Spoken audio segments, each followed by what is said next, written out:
कि किस कैंडिडेट को वो अनाउंस करते हैं और उस कैंडिडेट को अनाउंस करके किसका वोट काट के किसको फायदा पहुंचाना चाहते हैं, ये नजर रखना बहुत जरूरी है कांग्रेस और इनेलो पे कि क्या अंदर खाने जो मिलीभगत पहले चलती आई आदमपुर में, क्या ये दोनों पार्टियां उसी मिलीभगत को आगे बढ़ा करके आम आदमी पार्टी का वोट काट के कहीं फायदा पहुंचाने की कोशिश कुलदीप बिश्नोई जी को करेंगे या फिर जो सच्ची लड़ाई आदमपुर की है उसमें सहयोग करेंगे, उसमें मदद करेंगे। जी से पूछना चाहिए सबसे पहले कैंडिडेट घोषित करने का क्या फायदा होता है, क्या फायदा होता है? आम आदमी पार्टी नंबर 1 है, हिंदुस्तान को नंबर 1 बनाने की बात कर रही है। ये हम मेक इंडिया नंबर 1 लॉन्च किया है तो सबसे एडवांस में रहती है। इस वजह से पानी की बहुत जरूरत है आदमपुर को। आम आदमी पार्टी का क्या नजरिया है? इस देश के अंदर पानी की कमी है और पानी हर राज्य को चाहिए। पानी हरियाणा को चाहिए, पानी दिल्ली को चाहिए, राजस्थान को चाहिए, पंजाब को चाहिए, गुजरात को चाहिए, हिमाचल को चाहिए। केंद्र सरकार की ड्यूटी बनती है सबको उसके हिस्से का पानी दिलाए। प्रधानमंत्री जी की ड्यूटी बनती है। अरविंद केजरीवाल जी ने कहा था अगर उनके पास हल नहीं है तो उनको चाय पर बुलाए, वो हल बताए। कौन से मुद्दों के साथ आम आदमी पार्टी आदमपुर के उपचुनाव में उतरेगी? अच्छा शासन, लोगों की समस्याओं को दूर करना, अच्छी शिक्षा, अच्छी चिकित्सा। लगातार सवाल उठा चला जा रहा है कि हेलीकॉप्टर लैंडिंग से जो है सत्येंद्र सिंह को पार्टी ज्वाइन करवाई गई। क्या पार्टी के पुराने कार्यकर्ताओं में से कोई काबिल चेहरा जो है आम आदमी पार्टी देखिए, सारे जितने भी हमारे संभावित उम्मीदवार हैं, हमारे यहाँ पे चयन प्रक्रिया बहुत आसान होती है, बहुत सिंपल होती है।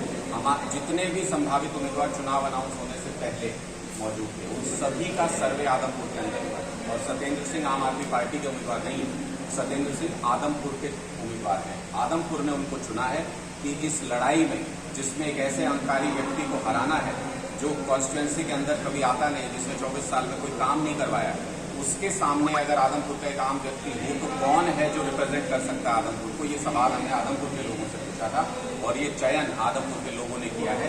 आम आदमी पार्टी की हमेशा ये परंपरा और इतिहास रहा है कि हम लोगों से पूछ करके अपने फैसले करते हैं। आदमपुर की जनता ने जिसको हमारा उम्मीदवार बनाया, वही जनता आदमपुर में सत्येंद्र सिंह को विधायक बनाएगी और आम आदमी पार्टी का पहला विधायक आदमपुर से आएगा। इसी पार्टी में चल रही है कि दूसरी पार्टी से इम्पोर्ट किया कैंडिडेट और उसकी पार्टी भी यही कर रही है। आम आदमी पार्टी कभी किसी कंडीशन में किसी को ज्वाइन नहीं करती।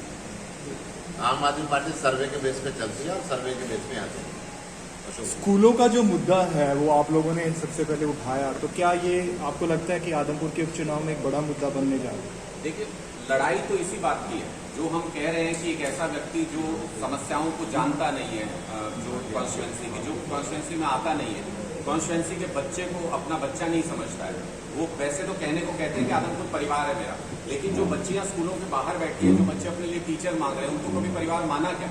उनके बच्चे तो विदेश में पढ़े हैं, लेकिन इन बच्चों का क्या जिनको सरकारी स्कूलों में बहुत ही मिनिमल रिक्वायरमेंट के साथ शिक्षा मिलती थी, उनकी शिक्षा का अधिकार छीन लिया इन लोगों ने। सरकारी स्कूल बंद करने का काम किया, कभी उनको संभाला नहीं, कभी उनकी बात नहीं की। आज आदमपुर का एक ऐसा आम व्यक्ति सामने बन के आया, आम आदमी पार्टी का उम्मीदवार, जो इन लोगों के बीच में रहता है, इनकी समस्याओं को उठाता है। अगर गांव में किसी का दुख दर्द हो उसमें शामिल होता है, किसी खुशी में शामिल होता है, कोई समस्या है उनको सुनता है, जानता है। कुलदीप बिश्नोई जी तो मुझे लगता है कि आदमपुर के सारे गाँव के नाम नहीं गिनवा पाएंगे। अगर उनको अपने आप गाड़ी चलाने को दे दी जाए तो शायद गाँव के रास्ते नहीं ढूंढ पाएंगे। लेकिन 24 साल यहाँ विधायक रहने के बाद सत्येंद्र सिंह की उंगलियों पे हैं आदमपुर के गांवों के नाम। सत्येंद्र सिंह एक एक गांव में एक एक व्यक्ति को पहचानते हैं, मिलते हैं, उनकी समस्याओं के बीच में जाते हैं, उनको सुलझाते हैं। और अगर स्कूलों की समस्या को कोई समझ सकता है और सुलझा सकता है, अगर इन गरीब बच्चों की आवाज कोई बन सकता है, तो सत्येंद्र सिंह बन सकते हैं, एक आम आदमी बन सकता है। कभी भी वीआईपी कल्चर को मानने वाले विधायक नहीं बन सकते। हरियाणा की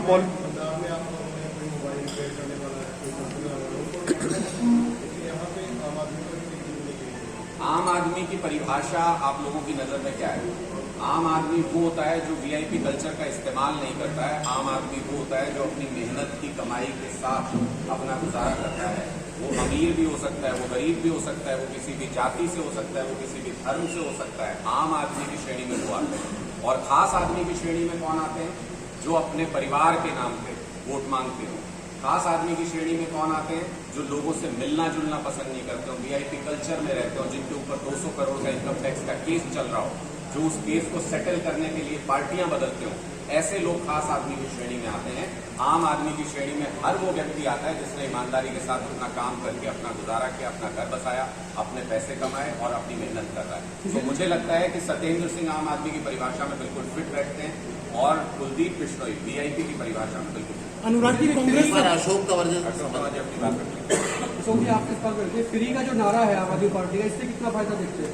देखिए, सबसे पहले तो मैं अरविंद केजरीवाल जी का और पीएसी का बहुत बहुत धन्यवाद करता हूँ कि एक अच्छे और संघर्षशील उम्मीदवार को जो लंबे दशक, करीबन एक दशक से अगर कोई आदमपुर में सबसे ज़्यादा सक्रिय है लोगों के बीच में तो वो सत्येंद्र सिंह है।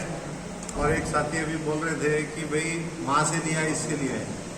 जब पार्टियां, राजनीतिक पार्टियां साठगांठ करती रहेंगी, आज तक कुलदीप बिश्नोई हो या कई ऐसे घराने राजनीति में हरियाणा की पनपे हैं, तो उसका कारण ये है कि वो बार्टरिंग कर लेते हैं, अदला बदली कर लेते हैं सीटों की। अरविंद जी, ऐसा नहीं कि अरविंद जी उनको नहीं जानते थे या वो अरविंद जी को नहीं जानते थे, अरविंद जी भी ये कर सकते थे, आम आदमी पार्टी भी ये कर सकती थी, लेकिन उन्होंने नहीं किया। 2012 का लोकसभा चुनाव, उसके बाद के विधानसभा चुनाव जितने भी हुए, उसमें मैं समझता हूं कि सेटिंग के माध्यम से जीतते रहे। पहली बार एक सशक्त उम्मीदवार, और भाजपा ने भी यही किया। पिछली बार अगर टिकट कटी सत्येंद्र सिंह की, लेके क्यों आए थे उनको कि भाई हम चुनाव लड़वाएंगे, लेकिन सेटिंग करी, फिर वो कर दिया।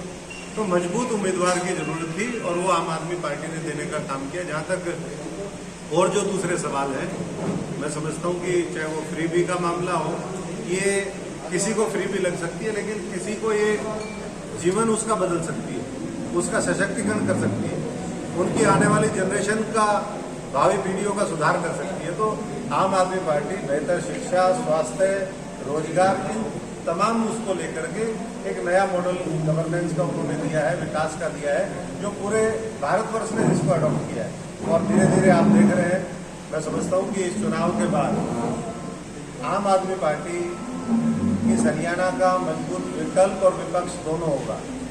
और जो पार्टी, जैसे इलाहाबाद के अंदर हुआ, भारतीय जनता पार्टी को लोगों ने नकारने का काम किया और कांग्रेस की जमानत जब्त करवाई। तो आदमपुर की जनता, हमें पूरा यकीन है कि जिस तरीके से कांग्रेस चल रही है और जैसे सांठगांठ की राजनीति हो रही है, उसमें यहाँ भी आदमपुर में जमानत जब्त होगी और आम आदमी पार्टी का उम्मीदवार जीत करके आएगा। जो पुरानी समस्याएं हैं उसको दूर करेंगे और हम केवल दिखावा और ढकोसला नहीं करेंगे, जो कहेंगे वो करके दिखाएंगे।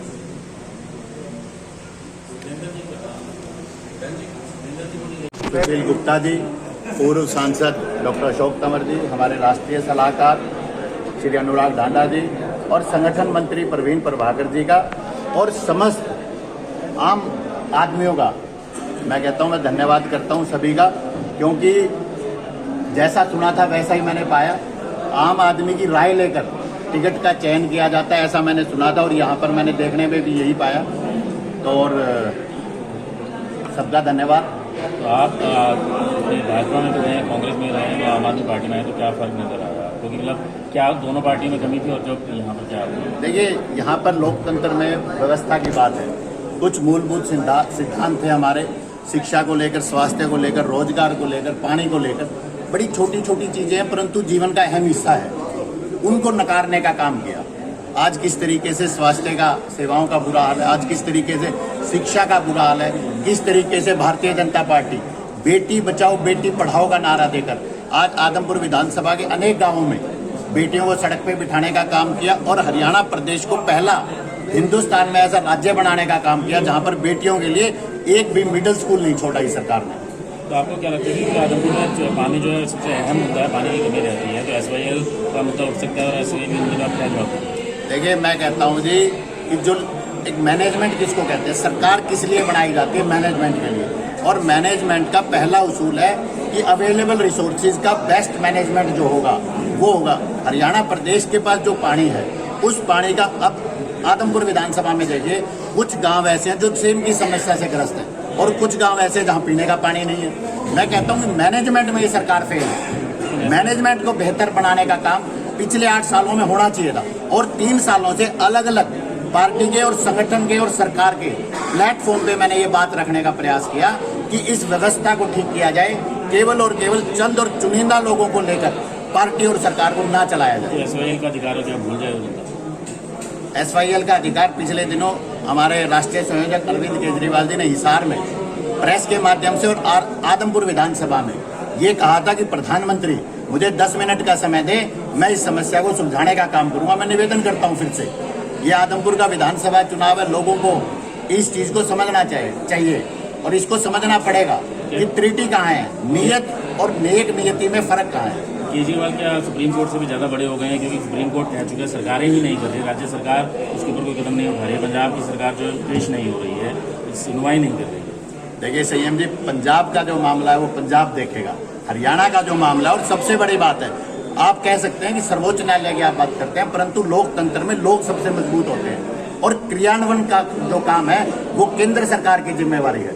हम we are Republic of India, हमारे संविधान में लिखा है हम संघ हैं, एक संघ में जो सबसे बड़ा दायित्व, जो सबसे बड़ी जिम्मेवारी है वो कहीं ना कहीं प्रधानमंत्री की है। एक जानना चाहूँगी, अगर कुलदीप बिश्नोई खुद लड़ते हैं या भव्य बिश्नोई को लड़ाते हैं, दोनों में फर्क कहाँ है? अगर दोनों में से कौन आता है, इससे क्या फर्क पड़ेगा? मैं कहता हूँ कोई फर्क नहीं पड़ना। मैं कहता हूँ एक चीज और, मैं कहता हूँ 2 दिन पहले विजयदशमी थी, मैं तो कहता हूँ भारतीय जनता पार्टी एक अलग फार्मूला निकाले। यहाँ से कुलदीप जी की माता जी विधायक रही हैं, कुलदीप जी की धर्मपत्नी विधायक रही हैं, कुलदीप जी विधायक रहे हैं, अब वो अपने बेटे के लिए मांग रहे हैं। मैं तो कह रहा हूँ कोई ऐसा फार्मूला निकालो, सबको इकट्ठी दे दो टिकट। भव्य को टिकट मिल गई, कुलदीप जी को ये मुगालता रहेगा, मन में वहम रहेगा कि मुझे टिकट मिलती तो मैं तो जीत जाता। मैं कहता हूँ इकट्ठे लड़ो। आम आदमी इस बार इन रजवाड़ों को, इन सामंतवादी परिवारों को, इन दादा लाइयों को, इन गढ़ों को तोड़ने का काम करेगा।